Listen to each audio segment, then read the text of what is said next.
Ladies and gentlemen, the play is the thing. With your host, Judy Sleed. Special guest, Fred Melamed, world-famed actor. Now here's Judy. Thank you, Lee. You didn't say that I was world famed, but it's okay, I forgive you. Well, I think that was somewhat of an exaggeration in my case anyway, so we're starting at equal. Yeah. I'm so happy to have you here, Fred. Thank you. A pleasure to be here. And this is our second date. Yes. A year and a half passed. You wanted to reconsider. I don't blame you. Think it over. In front of everybody, we're dating. And right now, you're appearing at Guildhall. I am. And tell us about it. I'm doing a play there that is a deep love of mine, a play called Uncle Vanya by Anton Chekhov, who is regarded by many students of the drama to be the greatest modern playwright, and certainly the greatest of the modern playwrights, and perhaps among the greatest playwrights ever. This play, Uncle Vanya, which goes on Thursday, Friday, Saturday, Sunday of this week and next week at Guildhall, is a really, really interesting, both funny and sad play. And you're the star. I play Uncle Vanya. I'm the name character. Yeah. It has a bunch of very, very talented and wonderful other actors in it as well, though. But what the story is about, to make it brief, is a middle-aged man, who is me, in Russia, lives on a farm, an estate, which is owned by an older man who's a professor. The older man is married to a young woman, very beautiful young woman. And I fall in love with this young woman to whom this elderly professor is married. This makes me reconsider my life, and I begin to feel that I've wasted my life. So I try and make a plan for rectifying that, which I carry out to mixed results, some good, some not so good. And that's what the play is about. It's a wonderful play that I enjoy doing very, very much. How long did it take you to learn this part? To memorize it? Yes. Well, I have a lot of lines. It's a very, very big part. However, contrary to what some people think, memorizing a part is really not the most demanding part of being an actor. Deciding how to do it and then experimenting with the other actors and getting it to a state that you feel both is right internally and also is right for the production is the hard part. But to answer your question, we worked on the play, reading it around a table for many months before we stood it up on its feet. So I had familiarity with it, but I have long, very long speeches in this play. So it really took me about 2 months to learn it. I always wonder how anybody could do a play, like you said, not only memorizing the line, but act the part. It's a skill you learn. Yeah. It's just like any other job. There's skills to it that you learn, which isn't to say that I don't mess up. I frequently do. Really? But Sure. Nobody notices. Some people notice. Yeah. Often other actors in the play. But we somehow carry on. Very often people in the audience aren't aware because I can say something that approximates what's written in the script. Yes. Although sometimes that too is a stretch. But the real challenge, well, there are many things that are challenging, but the idea of acting, to put it in a sort of pedestrian way,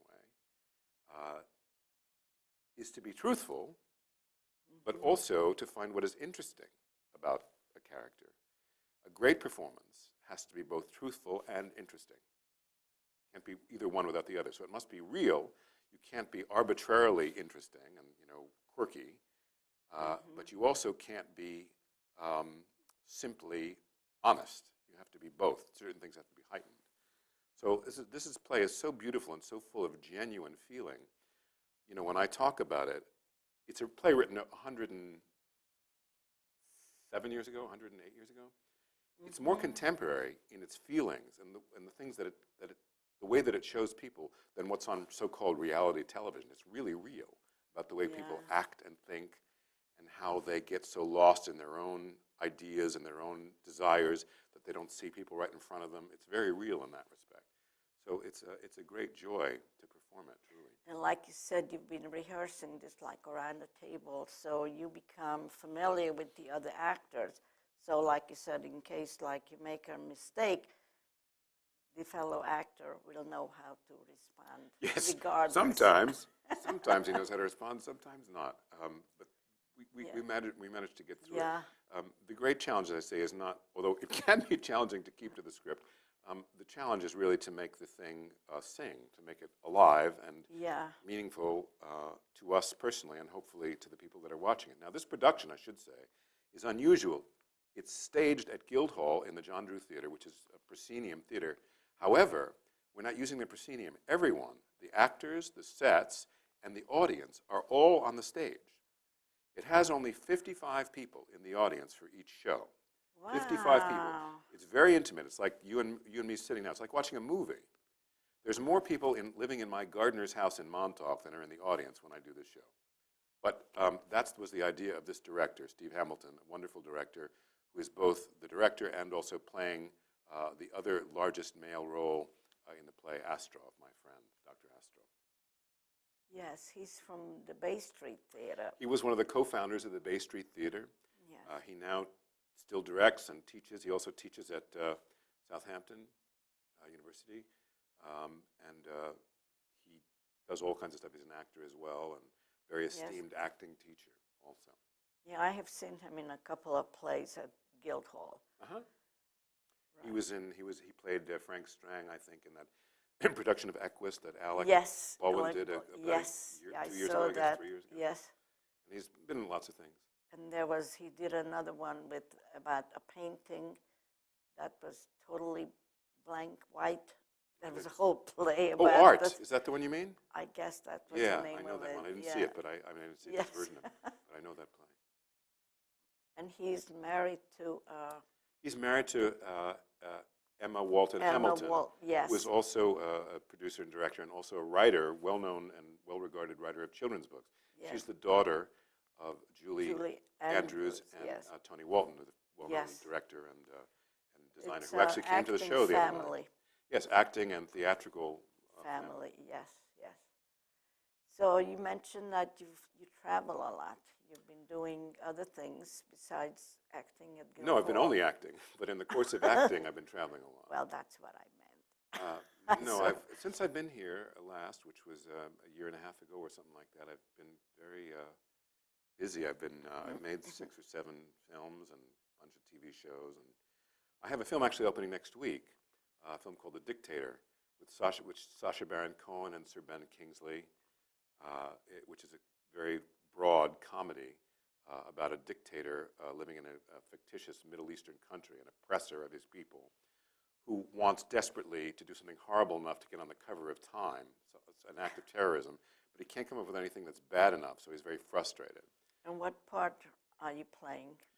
Well, he has this frustrating thing of not being able to make Time's cover, so he decides to come up with a weapons program involving missiles. So I play the head of his missile program. Oh. And construct these rather disappointing missiles for him. Mm-hmm. I don't want to give away too much of the plot, but eventually there's something like the Arab Spring comes to his country, and he's forced to flee and to emigrate to America and to assume the role of an ordinary citizen emigre of Arab descent, which is quite an education for him. So that's as much as I should say about it. But it's a big major studio movie with Ben Kingsley and Anna Faris and Sacha Baron Cohen. I got to be quite good friends with Sacha Baron Cohen and Ben Kingsley while we were making it, which was very interesting. So you mentioned that since you were here in this little studio, you did how many films? I did that film. I did another film called Blumenthal with an actor called Brian Cox. I did another film called Fred, where I played Elliot Gould's son. I did another film besides that. Elliot Gould's son? Yes, believe it or not. Believe it or not, I'm the right age to be Elliot Gould's son. Yeah. Elliot Gould is 75 now. Oh my gosh. So I'm 55. So I could have been his son. He plays a little older in the film, and I play a little younger than I am. Yes. But I play his son in that film. And then I did a film very recently in California over February and March that I loved making, I adored making, called In a World. which stars me and Dimitri Martin and Gina Davis and Cameron Diaz, which is all about the world of people in California that do voiceovers for movie trailers. And these people who do these things live in a kind of a fake movie business of their own creation, complete with Maseratis and pinky rings and girlfriends with boob jobs and all that stuff. But it's not really part of the movie business. They sort of pretend like it is. So in this movie I play, this movie was written, directed, and stars a brilliant young woman called Lake Bell, who some of your viewers may be familiar with. So in this movie I play the kind of chief loudmouth in these kind of guys who has to kind of reconsider his supremacy when the deck changes for him. But I have a long career myself of being a voiceover guy, a voice actor. So knowing the intricacies of that world and all the ego involved and all the fighting that goes on, it was a world very familiar and funny to me. And I enjoyed making that film very, very, very much out in L.A.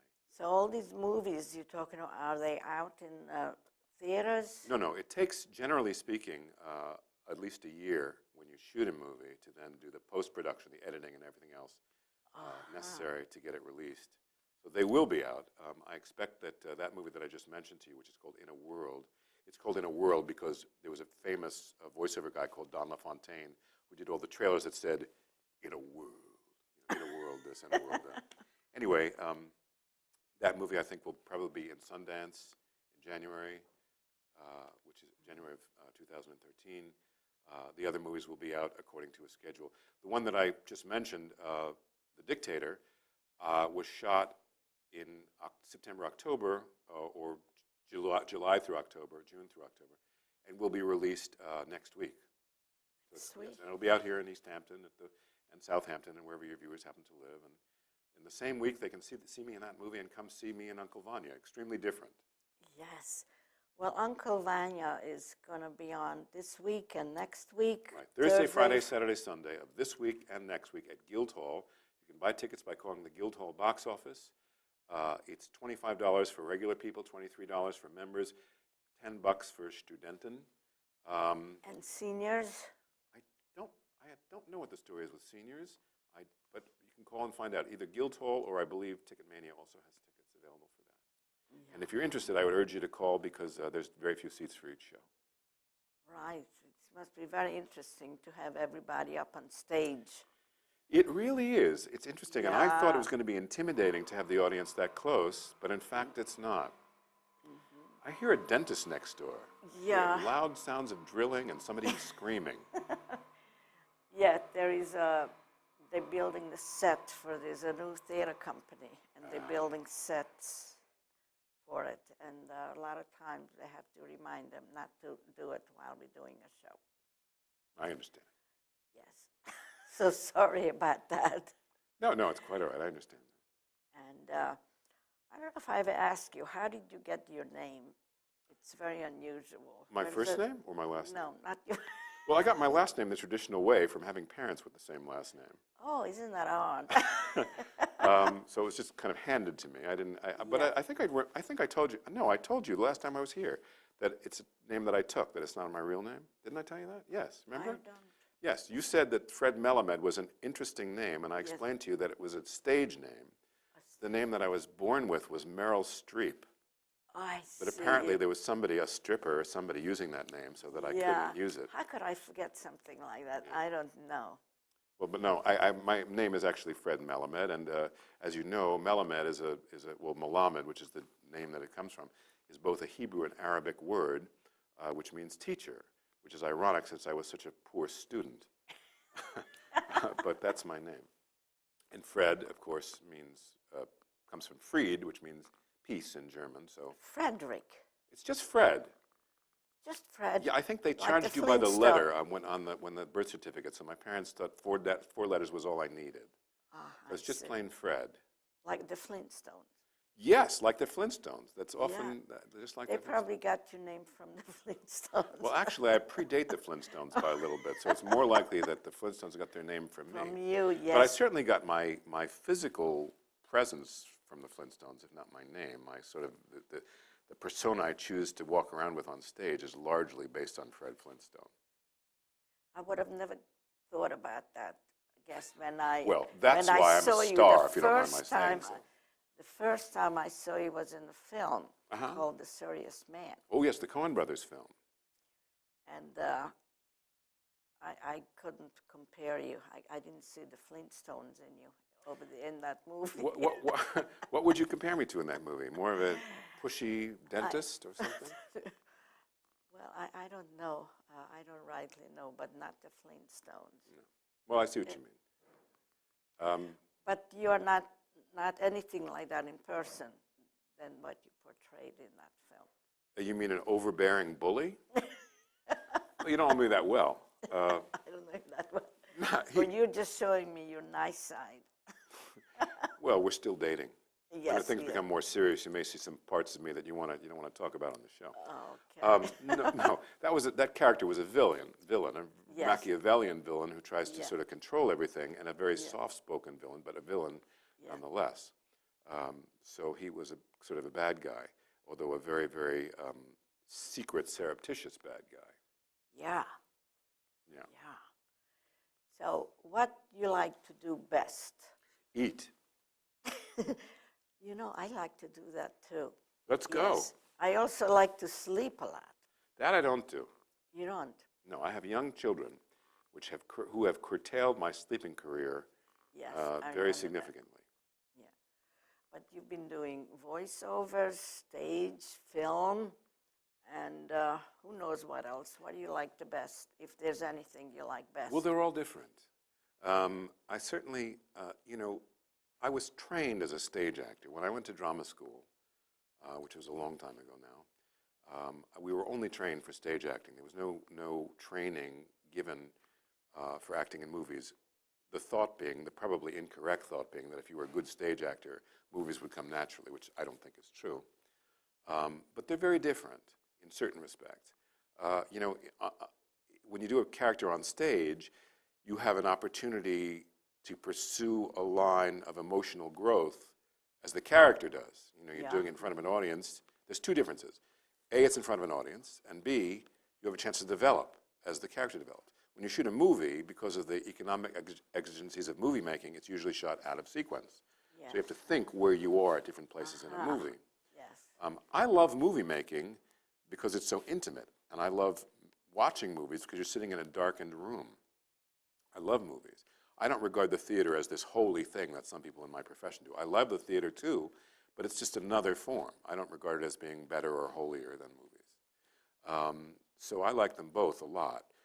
The theater, even for those who are very experienced at it, has a certain degree of butterflies associated with it. A certain degree of nervousness because you're performing in front of people. Yes. Yes. Technique and recurrent experience somewhat mollify that, but it's always there. So that's a part of it that I don't experience in movies. It's also thrilling when it works well to feel that you have the audience with you.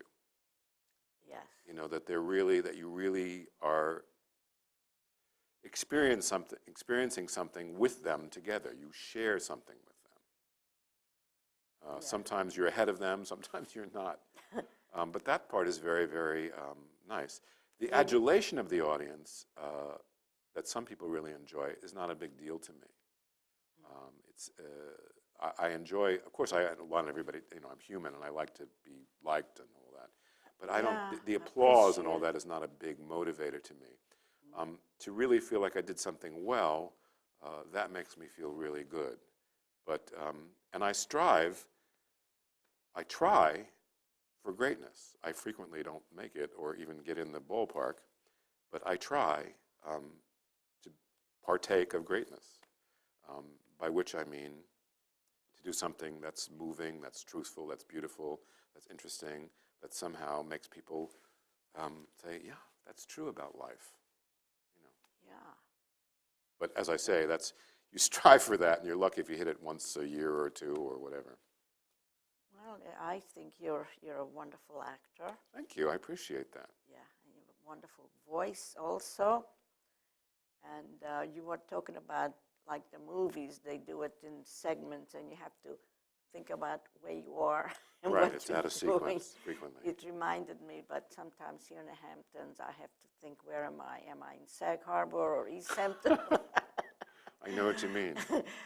It's, and also is a television is the same, like as Television is making essentially movies? the same in movies, except that television production has to be rushed a little more than movie making. You know, most Yeah. movies are made with one camera.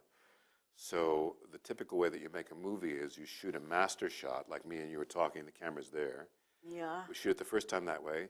Then we shoot over my shoulder to your close-up. Then we shoot over your shoulder to my close-up. Then we shoot inserts. So typically when you do a movie scene, you've acted it 15 times, 14 times, more sometimes. That's when you make, that's how making movies is. One scene. Yeah. Wow, must be boring. No, it's not boring because No? you get a chance to try it different ways, different things. There are things you do better different times.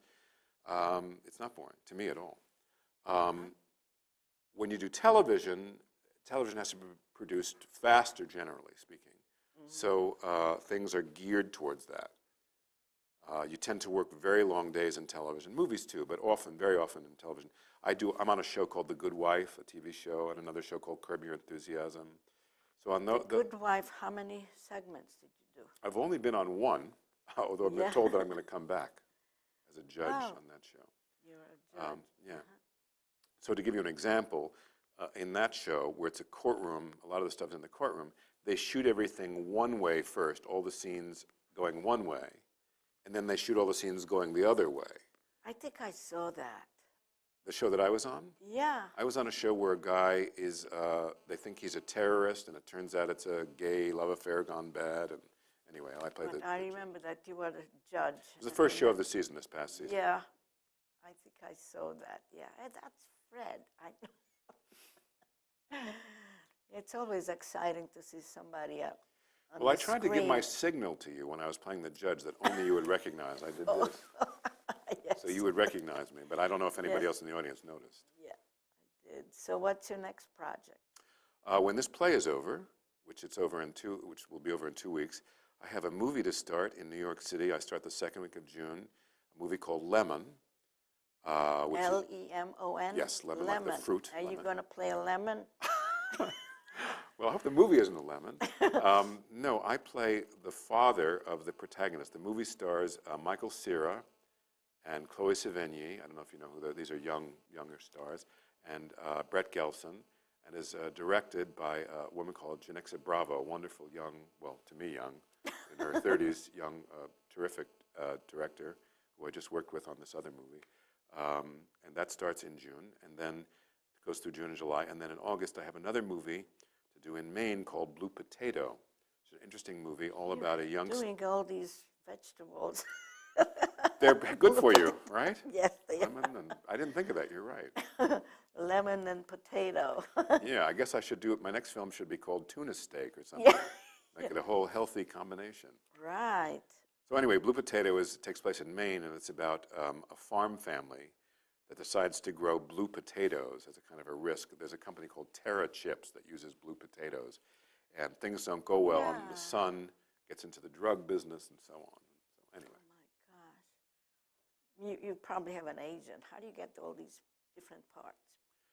I sometimes have to audition, sometimes I don't. Very often in recent years anyway, I've been lucky enough that things just get offered to me, which is wonderful. I do have an agent. I've had the same agent for 30 years, almost. Oh. So does he find the parts for you? Agents mostly? never find you parts. Never, No? ever. No agent So in what history. do they do? That's a good question. They sit around, to be honest with you, what they do is they get you auditions and they make deals. In other words, once you have a part, they make you a deal. Oh, but you have to get your part yourself. You always have to get your part yourself, either by auditioning or by having a reputation that agents never get you work, ever, in anything. So they just make you deals. They make you deals and they get you auditions. They may know of projects that you don't know of, or perhaps you may ask them. I mean, I have a movie that I very much want to be considered for, so I asked my agent to please make inquiries about this movie because I want to work with this particular director. I have directors that are my favorite, just like anybody else. I have favorite directors. you know, the Coens, who I worked with, and Paul Thomas Anderson is one of my favorites, and there are many others that I love, you know, Alexander Payne, and anyway. So I ask, particularly, to work with certain directors if they might be interested in me. So I asked my agent to do that, and then, of course, you want to make a deal after you have a job. Yes. Many people don't know this, but in the movie business, there's a kind of two stacks of movies if you're an actor. There's movies that you do for money, and there's movies you do because you want to do them. And if you're very lucky, you get some intermingling of both of those stacks. But that's the rarity. The vast majority of the time, there's the stack of movies that you do because you need to make a living, and there's a stack of movies that you do because you want to do. And most of the movies that people regard as good movies are made for very, very, very low pay for the actors, even the big stars. You'd be surprised. When Brad Pitt does a movie with the Coen brothers, he gets the same $2,700 a week that I do. That's all. So, but then he'll do another movie where he gets a lot more. So it's different. So it's a wash. Well, you hope to come out ahead, but you can be a famous movie star, or even somebody like me, a sort of not very famous movie star, and you know, still have to be concerned about making a living. It's not automatic. Yes. Television is where most of the movie money is in the middle nowadays. Well, Fred, I can't let this half hour go by without thanking Lupita, who does my hair. The hair salon in East Hampton. May I say, your hair looks particularly fetching. Yes. I say this as a person who pines for the day when he got remarks about his hair. And it's been so wonderful, and we're going to see Uncle Vanya. Please do. At the Guildhall, which is showing this week. Thursday, Friday, Saturday, Sunday of this week, and Thursday, Friday, Saturday, Sunday of next week. And you can buy the tickets by going to either Guildhall or... Or you can call Ticketmania. I don't have the numbers, unfortunately, but you can easily find them on the and internet. I should know the number by Guildhall, but I just keep forgetting things. Well, you could go on the internet and find it easily. Yes, because you have to go see it because Fred is the star and he's a wonderful actor. Thank you. Very nice of you to say. I appreciate it. And thank you for coming. My pleasure.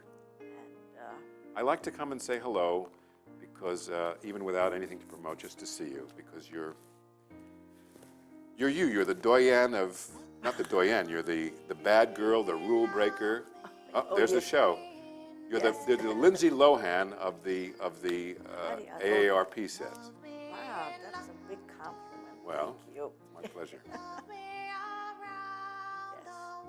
So let's have a drink. Your health. L'chaim. L'chaim.